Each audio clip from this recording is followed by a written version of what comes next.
Hi there. Welcome to Oakland Side 510. I'm Tasneem Raja, Editor-in-Chief of the Oakland Side, Oakland's independent nonprofit newsroom.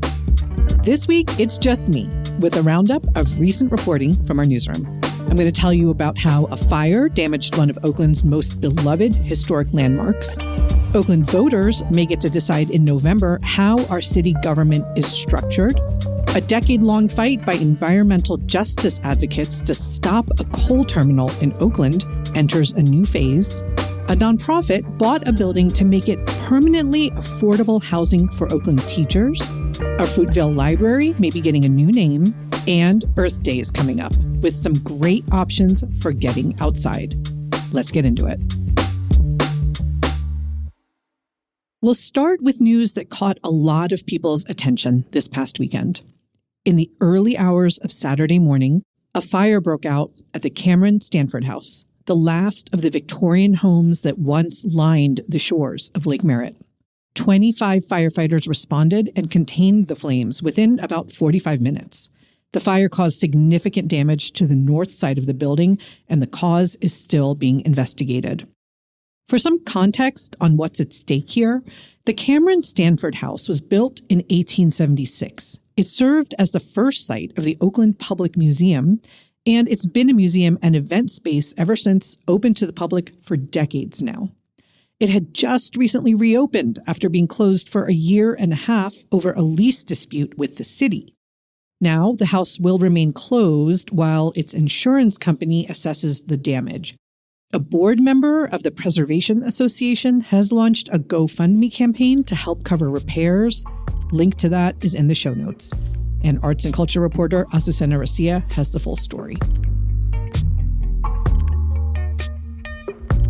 Now let's move to a big civic story, one that could change the fundamental structure of Oakland's government. Oakland voters may have a chance this November to decide how our city is actually run. Right now, 3 competing proposals are on the table. Here's how the system currently works.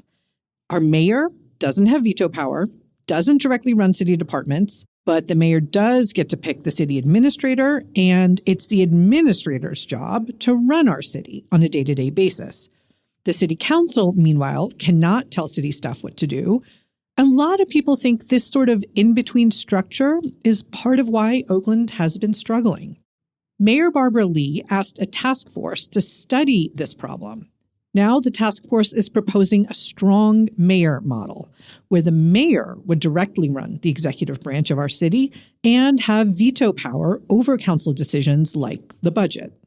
A second option on the table is a council manager model, where a professional city manager would run the administration and the mayor would chair the city council. And there's a third proposal from an independent group led by former city administrator Stephen Falk. This idea would keep some extra power for the mayor while a city manager would handle day-to-day operations. Any of these changes would require voter approval, likely on this year's November ballot, the same election where our next mayor will be decided. Natalie Ornstein has a helpful explainer for you and a comparison table showing you the differences between these proposals. Link is in the show notes.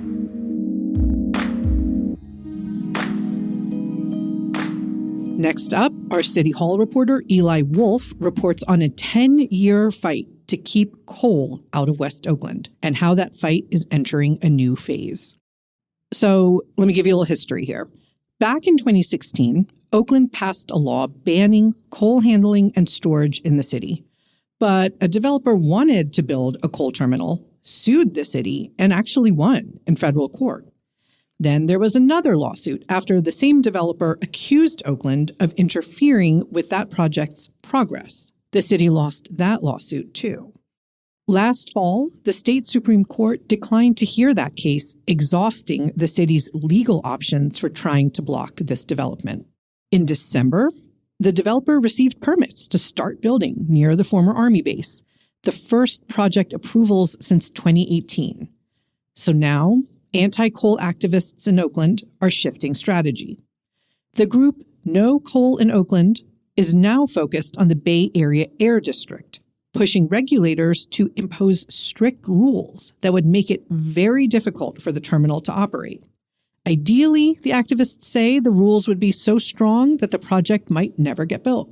To bolster their case for strong air pollution rules, they're pointing to research that found that coal trains create significant increases in fine air pollution particles, a serious public health hazard for West Oakland residents. And they note that the project can't break ground without multiple permits from the air district.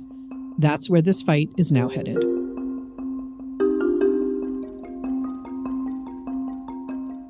In education news, Ashley McBride reports on something happening in Oakland that has never been done before, anywhere else in the country. A nonprofit called the Oakland Fund has purchased an existing apartment building in Temescal and converted it into subsidized housing exclusively for Oakland educators. Oakland Fund CEO Kyra Mungia says building new workforce housing from scratch takes years and costs a ton.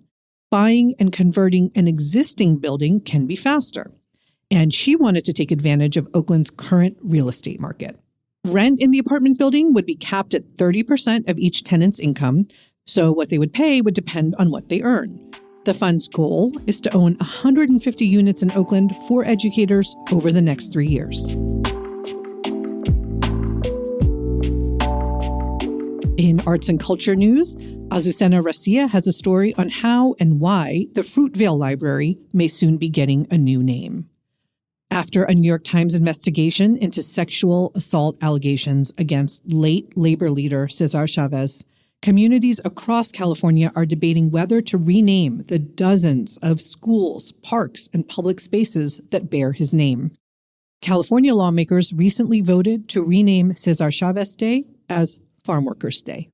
In Oakland, there are 3 locations in Fruitvale named after Chávez: a library, a park, and a school campus.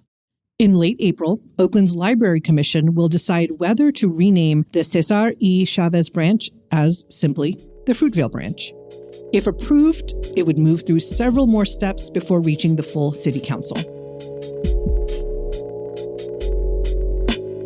Okay, Earth Day is coming up. If you want to get outside and do something good for the environment, reporter Jose Fermoso has options for you this week and next.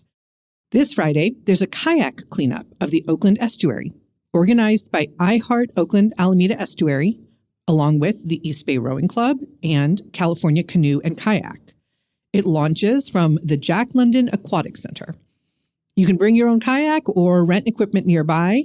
There's also a walking option along the shoreline. Wear closed-toed shoes either way.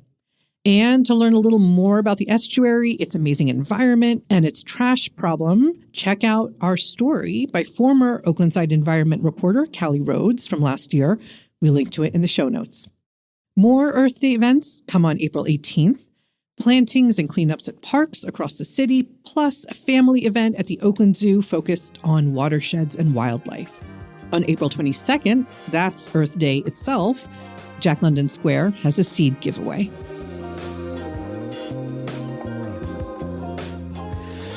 Quick food news from our Nosh team. 2 new spots have opened up in Oakland.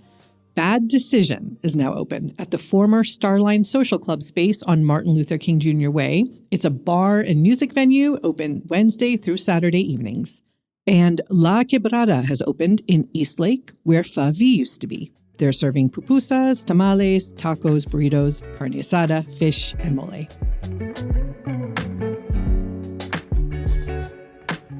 And to round us out, it's wildflower season here in the East Bay. Peak bloom runs through late May.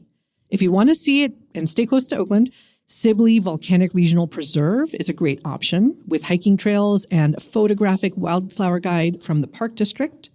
And for an even bigger display, check out Sunol Wilderness Regional Preserve. It is a standout spot in their East Bay Regional Park District. You can pick up a wildflower ID guide at the Visitor Center or download it online. A few tips: if you do go out, stay on the trails, don't pick the flowers, and pack out everything you bring in.